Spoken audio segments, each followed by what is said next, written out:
என்கிட்ட வந்து நிறைய பேர் கேட்ட கேள்விதான், டாக்டர் வந்து சுகர் வந்து நமக்கு இருக்கா இல்லையான்னு எப்படி நம்ம முதல்ல கண்டுபிடிக்கிறது அப்படின்னு. சரியா? 4 விஷயம், 5 விஷயம். ஒன்று வந்து தண்ணி தாகம் ரொம்ப இருக்கும். சரியா? 1. 2வது அடிக்கடி வந்து 1க்கு போயிட்டே இருக்கும். 2. 3வது வந்து பசி, தாங்க முடியாத பசி அடிக்கடி இருந்துகிட்டே இருக்கும். 3. 4வது வந்து சிலவங்களுக்கு வெயிட் கொஞ்சம் குறைஞ்சிக்கிட்டே இருக்கும். 1 கிலோ 2 கிலோ இல்லை 3 கிலோ அப்படி கிராஜுவலாக குறைய ஆரம்பிக்கும். 4. 5வது வந்து ரொம்ப டயர்டாக இருக்கும். இந்த 5 சிம்டம் இருக்குது அப்படின்னா சுகர் நமக்கு வரப்போகுது, இல்லை வந்தாச்சுன்னு கூட எடுத்துக்கலாம். இது மைண்டில் வச்சுக்கிடுங்க. இந்த சுகர் எதனால் வருது தெரியுமா உங்களுக்கு? தெரியுமா? இந்த இன்சுலின் ரெசிஸ்டன்ஸ்னால வருது. இந்த இன்சுலின் ரெசிஸ்டன்ஸ்னால என்ன ஆகுது? ஒரு ஆளுக்கு சுகர் வருது.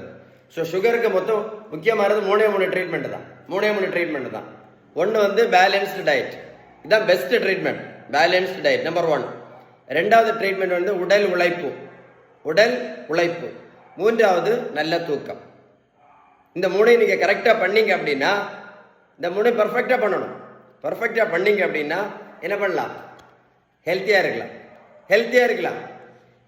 பேலன்ஸ் டயட் ஃபாலோ பண்ணலேன்னு வைங்களேன். பேலன்ஸை கரெக்டாக ஃபாலோ பண்ணலைன்னா முதல்ல 2 மாத்திரை, அப்புறம் 4 மாத்திரை, அப்புறம் 8 மாத்திரை, அப்புறம் இன்சுலின் போட வேண்டியது இருக்கும். So 3 treatment. வீடியோ சேவ் பண்ணி வைங்க.